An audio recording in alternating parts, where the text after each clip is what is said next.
Assalamualaikum warahmatullahi wabarakatuh.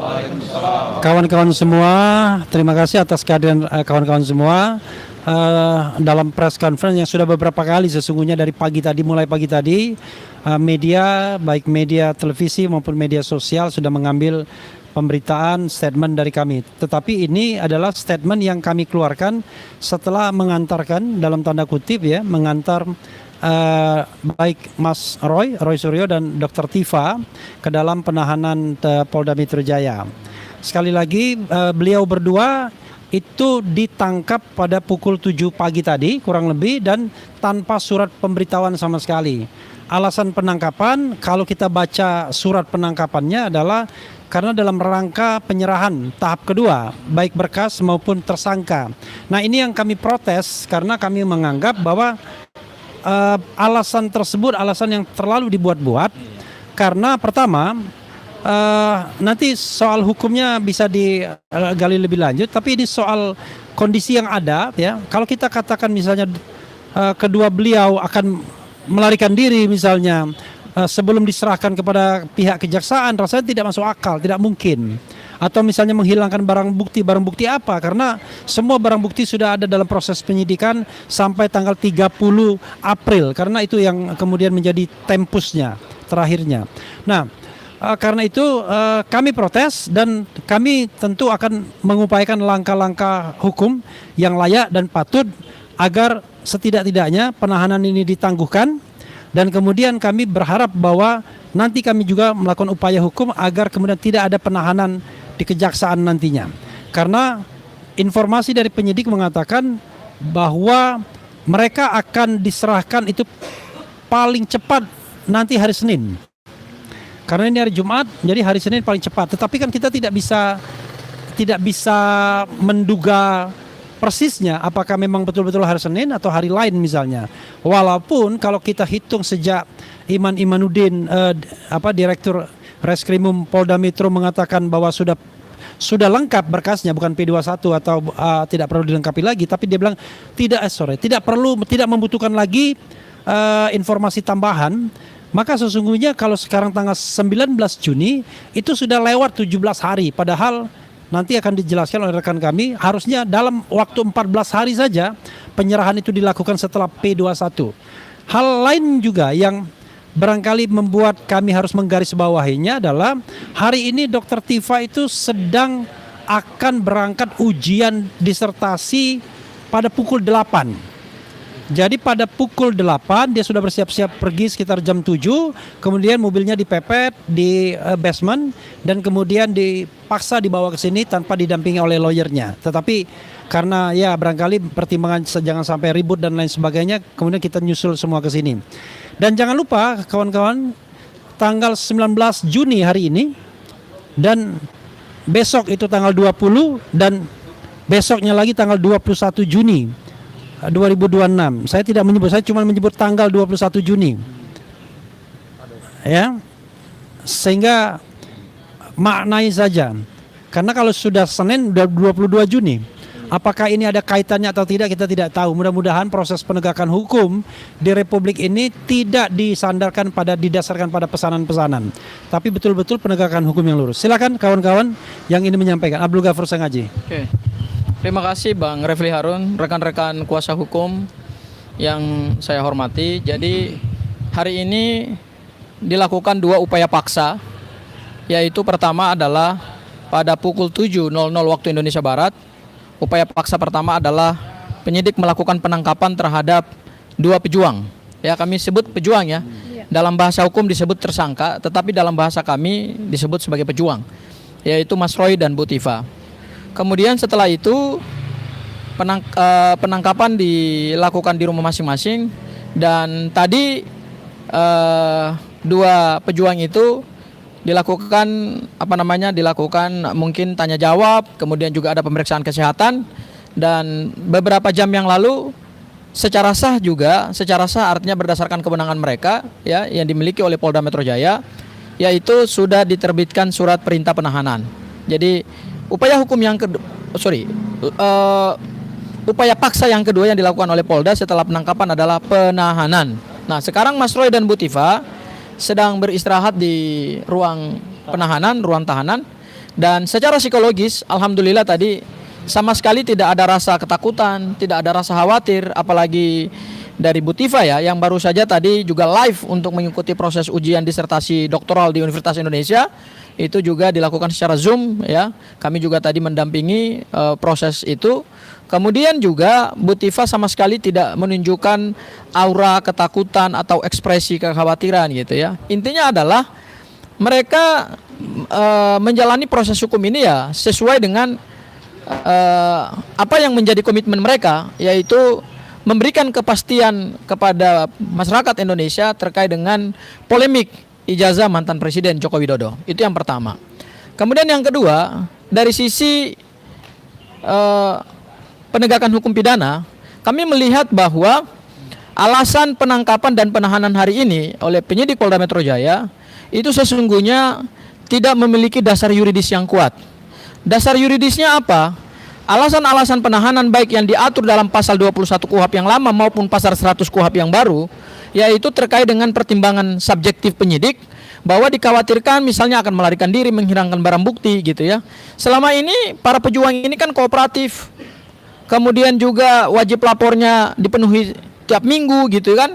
Terus kemudian sejak Pak Jokowi membuka laporan kepolisian di Polda Metro Jaya pada tanggal 30 April 2025, pada saat mereka menjadi terlapor, kemudian mereka menjadi tersangka, semua tahapan-tahapan penegakan hukum itu mereka lalui tanpa pernah ada upaya untuk mangkir, ya.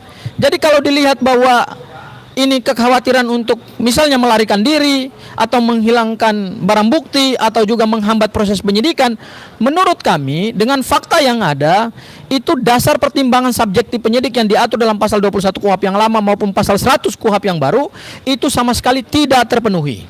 Hal yang kedua juga adalah pada saat dilakukan penangkapan itu juga tidak diberikan surat pemberitahuan sebelumnya yang harusnya sebelum dilakukan penangkapan harus ada dulu panggilan kepada para tersangka yang dilakukan secara sah dan patut. Jadi tidak bisa seorang yang diduga melakukan tindak pidana dan statusnya sebagai tersangka memenuhi semua wajib lapor di Polda Metro Jaya, kemudian memenuhi semua undangan atau panggilan dari Polda Metro Jaya, kemudian di ujung pemberkasan terhadap perkara ini kemudian baru mau ditahan. Kami tadi melihat di surat perintah penangkapan, alasan penahanan dan penangkapan hari ini hanya satu, yaitu dalam kepentingan untuk penyerahan tersangka tahap 2, penyerahan kepada jaksa penuntut umum di wilayah hukum Kejaksaan Negeri Jakarta Selatan. Dan tadi saya challenge penyidik, apakah penyidik sebelum melakukan penangkapan telah memanggil para tersangka ini, sudah dilakukan apa belum? Seharusnya sebelum penangkapan dilakukan, karena penangkapan itu adalah upaya paksa terhadap seseorang yang setelah dipanggil 2 kali minimal, Bang Refli Harun, kemudian tidak hadir, maka baru dilakukan upaya paksa. Hari Senin Mas Roy baru melakukan wajib lapor, iya kan? Tidak ada upaya untuk melarikan diri dari perkara ini, apalagi menghalang-halangi penyidikan. Jadi kami melihat ini ada semacam indikasi bahwa ada win-win solution antara kejaksaan dengan Polda Metro Jaya supaya pada saat nanti dilakukan tahap 2, kejaksaan sudah punya alasan untuk melakukan penahanan lanjutan. Ya, sehingga kami melihat bahwa kejaksaan itu seperti ya buang badan kepada penyidik Polda Metro Jaya. Jadi alasan penahanan dan penangkapan hari ini bukan karena dasar yuridis, tetapi karena tekanan dari pihak-pihak tertentu yang sama sekali kita sudah dengar lah. Mereka bolak-balik ke Polda Metro Jaya untuk bahkan press conference gitu ya. Segera dilakukan penahanan, segera dilakukan penangkapan. Padahal berdasarkan KUHP, penangkapan dan penahanan itu adalah otoritas dari penyidik dan penuntut umum berdasarkan alasan-alasan yuridis. Bukan berdasarkan paksaan, bukan berdasarkan tekanan, apalagi dalam rangka misalnya untuk tanggal 21 Juni. Ada seseorang yang akan berulang tahun, ya seseorang itu silakan Anda cari sendiri, ya apakah ini mau dijadikan sebagai kado terindah misalnya, kado terbaik misalnya kepada seseorang itu gitu ya. Kami mensinyalir bahwa penangkapan dan penahanan ini cacat prosedur, tidak yuridis, tidak sesuai dengan KUHAP. Dan terakhir, terkait dengan upaya hukum, tentu kami akan menyusun langkah-langkah hukum ke depan. Pertama, yang paling dekat adalah tadi sampaikan oleh Bang Refli, akan dilakukan upaya penangguhan penahanan. Karena itu hak seorang tersangka untuk mengajukan penangguhan penahanan. Ingat, itu hak. Seseorang boleh mengajukan penangguhan penahanan dan tidak dilarang oleh hukum, tidak boleh dihambat-hambat gitu ya. Soal disetujui atau tidak itu kita kembalikan kepada pertimbangan baik penyidik maupun juga penuntut umum. Dan langkah yang kedua, terhadap penangkapan hari ini yang tidak ada surat pemberitahuan untuk datang ke Polda tapi tiba-tiba ujuk-ujuk sudah dilakukan penangkapan, itu tentu akan menjadi materi langkah hukum ke depan. Apa langkah hukumnya belum bisa saya sebutkan karena itu tentu akan menjadi bahan perbincangan kami di internal tim kuasa hukum. Segitu Bang Refli, silakan dilanjutkan pada teman-teman yang lain. Saya beri kesempatan dulu kepada ini ya, kepada jangan dulu, ini kepada ini dulu, kepada Anda kan mewakili Dr. Tifa mungkin. Baik, Assalamualaikum warahmatullahi wabarakatuh. Iya, mungkin sudah jelas tadi apa disampaikan oleh rekan kami. Dari segi yuridis sudah jelas. Kami hanya mungkin menyampaikan bahwa keprihatinan kami sebagai salah satu kuasa hukum bahwa sangat miris dengan kondisi kita saat ini. Kita berharap pihak kepolisian itu dalam hal ini betul-betul menegakkan hukum sesuai dengan koridor yang ada, sesuai dengan undang-undang, sesuai dengan aturan yang diatur. Namun yang kita saksikan saat ini adalah masih jauh dari harapan, ya. Tentang proses penangkapan itu sudah jelas juga bahwa sangat bertentangan dengan semangat KUHAP baru, ya, yang mana dikedepankan terdahulu yaitu adalah penyelesaian hukum secara yang lain-lain dulu sebelum ada proses penangkapan. Ini tentu kita sangat miris melihat proses penegakan hukum atau penangkapan yang dilakukan oleh penyidik terhadap kedua klien kami, ya, yang saat ini sudah dilakukan proses penangkapan. Adapun langkah-langkah hukum itu tadi sudah dijelaskan juga bahwa akan dilakukan oleh tim kita, ya, dan kita akan melakukan kajian dan dalam waktu dekat ya kita akan mengajukan langkah-langkah hukum tersebut. Ya, mungkin adapun apa istilahnya perasaan kami tadi melihat bagaimana ketegaran dari kedua tersangka luar biasa, pejuang, ya, itu mungkin ada kebanggaan dari kami itu lain bahwa apa yang menimpa kedua klien kami tersebut adalah sebagai seorang pejuang luar biasa, ya. Mereka tidak menampakkan kegelisahan apapun karena mereka meyakini dirinya adalah orang-orang yang menyampaikan kebenaran, menanyakan hak-hak rakyat yang selama ini menjadi tanda tanya yang ada di dada-dada rakyat, ya, yang saat ini harusnya menjadi tupoksi daripada DPR sebagai wakil kita untuk menanyakan hal-hal yang menjadi polemik di masyarakat. Tetapi kita lihat, ya, selama 10 tahun lebih, ya, pihak DPR RI saat ini yang sebagai wakil kita tidak ada yang sedikit pun berani menanyakan hal-hal itu. Akhirnya ada beberapa putra bangsa yang memberanikan diri untuk mencoba, ya, untuk mewakili beberapa kalangan masyarakat yang lain, mempertanyakan bahkan sampai ada upaya untuk pelaporan pada saat itu.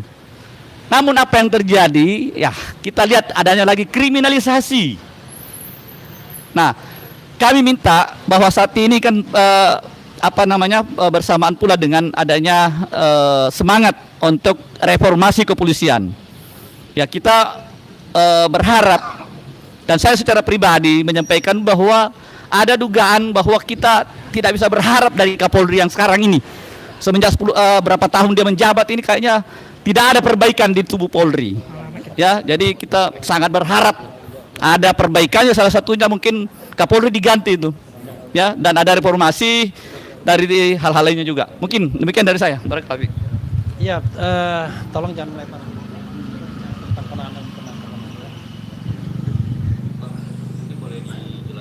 Iya. Iya. Iya. Ya tadi sih kita sudah memulai press conference kita ya, tetapi kita hormati Metro TV yang baru datang.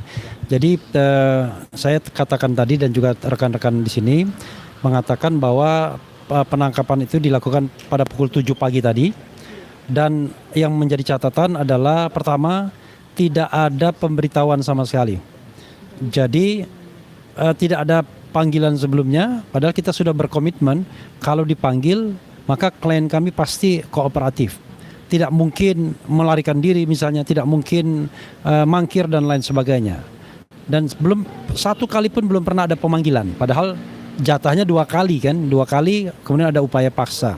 Yang kedua adalah penangkapan dilakukan ketika salah seorang klien kami, Dr. Tifa, itu hendak mengikuti ujian seminar hasil disertasi beliau di Fakultas Kedokteran Universitas Indonesia. Jadi pada pukul 8 dia akan ujian walaupun secara zooming, tetapi di tempat penelitian diadakan, dan pada pukul 7 penyidik datang menangkap. Jadi alhamdulillah tadi masih bisa dilakukan ujian walaupun tentu tidak maksimal karena di bawah tekanan, kemudian juga yang mengujinya pun barangkali tidak terlalu enak juga untuk mencecar dan lain sebagainya. Tapi alhamdulillah mudah-mudahan kita doakan lancar studi beliau. Berikutnya nanti silakan teman-teman mengajukan. Ya.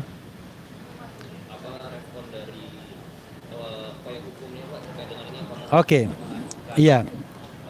Upaya hukum ya. Tadi kita juga sudah berbicara dengan 2 klien kami dan mereka setuju ya. Kita akan melakukan upaya pertama penangguhan penahanan.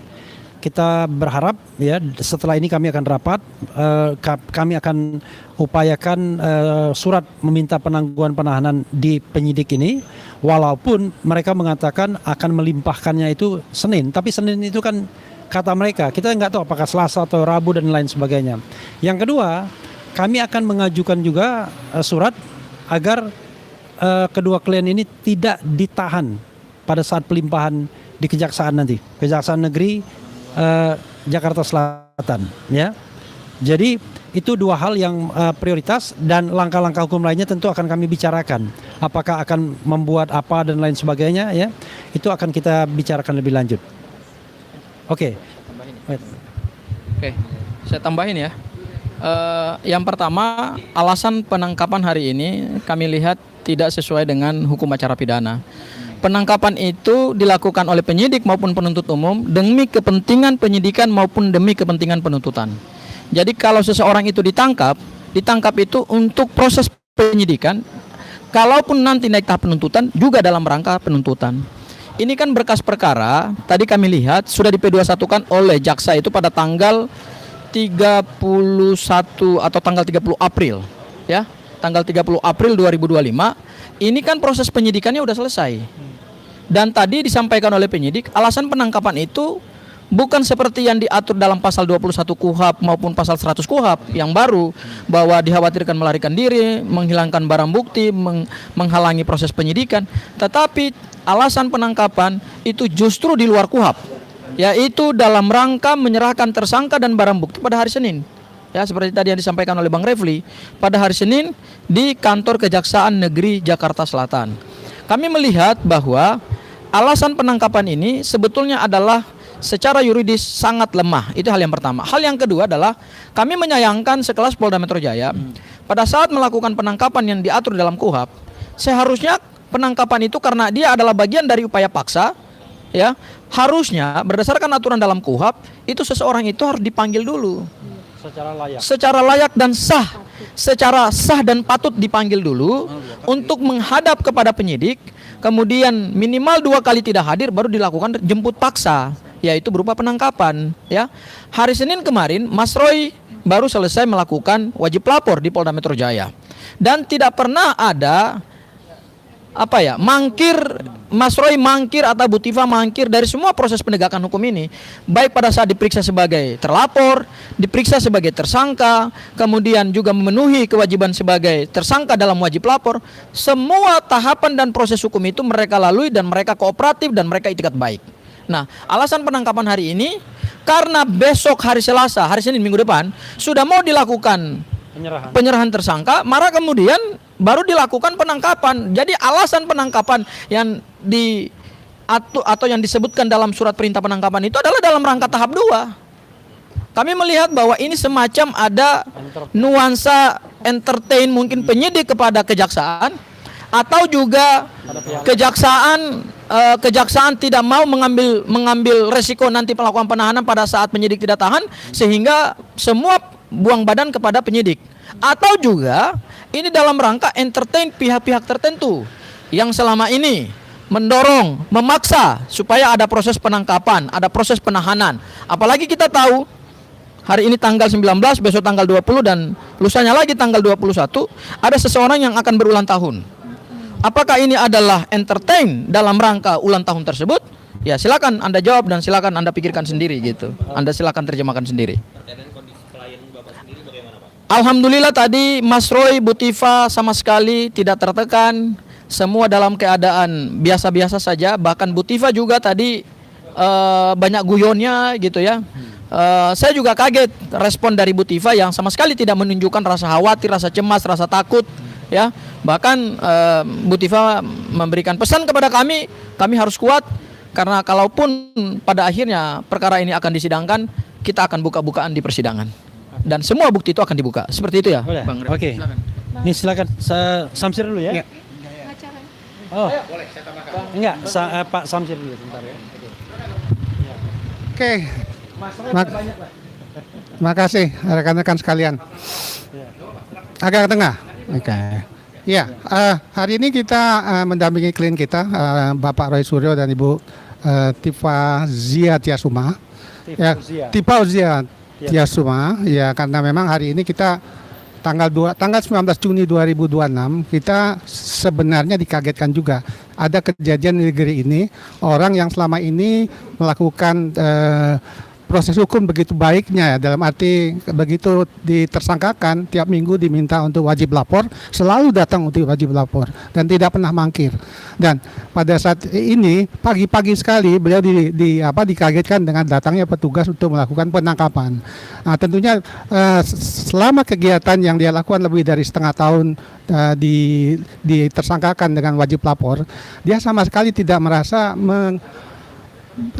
seperti katakanlah permasalahan kalau orang untuk melakukan penangkapan itu adalah melarikan diri, sama sekali enggak. Kemudian menghilangkan barang bukti juga enggak. Kemudian juga menghalang-halangnya juga enggak. Tapi ya itu yang saya dapatkan hari ini, mereka yang sudah lebih dari 1 tahun itu hak-hak azazinya sebagai manusia, orang-orang yang punya kemampuan lebih ya di Indonesia ini, itu hak azazinya itu dibungkam. Pertama dia sudah dicekal untuk tidak bepergian ke luar negeri. Kemudian yang kedua dia wajib lapor tiap minggu.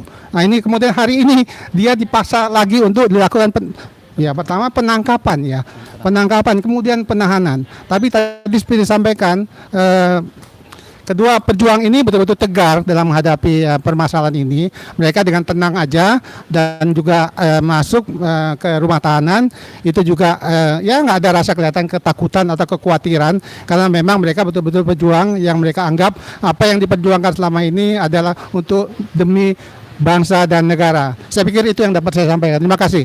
Terakhir ya ini dari Pak Yasir. Bismillahirrahmanirrahim. Asyhadu alla ilaha illallah wa asyhadu anna Muhammadar Rasulullah. Allahumma sholli ala sayyidina Muhammad wa ala ali Muhammad. Astagfirullahaladzim, astagfirullahaladzim, astagfirullahaladzim. Ini Muharram. Ya. Semua kedoliman di sini akan musnah. Ya. Di bulan Muharram ini ingat sejarah. Ya, sejarah. Nabi Musa ditenggelamkan, Nabi Musa menenggelamkan itu terhadap Firaun bulan apa? Muharram. Pengikut Firaun banyak nggak? Banyak, sangat luar biasa. Nggak apa-apa, mereka bersorak-sorak, bergembira, silakan. Ya, intinya saya selaku lawyernya di sini sangat kecewa, luar biasa. Kenapa? Ada orang yang ditangkap seperti teroris. Kasusnya apa sih? Ya, ada nggak dia meledakkan sesuatu? Ditangkap seperti teroris, nggak boleh mandi, nggak boleh ganti baju, nggak boleh apa, bahkan hampir diborgol. Untungnya tidak jadi diborgol, ya. Dan saya selaku lawyernya menghubungi mau bicara langsung, nggak mau. Ya, dari tim penyidiknya nggak mau ngobrol dengan kami. Ya, bahkan pasal 95 di sini, ya ayat 3 juga mengatakan bahwa ini KUHP yang baru ya. Jadi harus ada surat perintah penangkapan itu diserahkan kepada keluarga atau diketahui oleh ketua RT RW. Ini boro-boro. Ya, seperti ada umpet-umpetan gitu. Ya, ini sangat luar biasa. Ya, kami hanya berharap sebagai hamba Tuhan yang tiada daya dan upaya, ya semoga di bulan Muharram ini ada jalan keluar, ada solusi terbaik buat bangsa dan negara. Ya, bukan hanya terkait dengan klien kami, buat bangsa dan negara. Ini kejadian di barometer hukum Negara Kesatuan Republik Indonesia. Ya, dan kalau di sini contohnya seperti ini, naudzubillah min dzalik, di tempat lain saya tidak tahu. Karena semua akan berkiblat ke sini. Ya. Sekali lagi, saya berharap kalau memang manusia sudah tidak sanggup, la haula wala quwata illa billahil azim, kita serahkan pada Yang Maha Kuasa. Kita semampu kita bisa. Allah yang akan bertindak. Terima kasih. Assalamualaikum warahmatullahi wabarakatuh. Saya kembalikan. Cukup ya.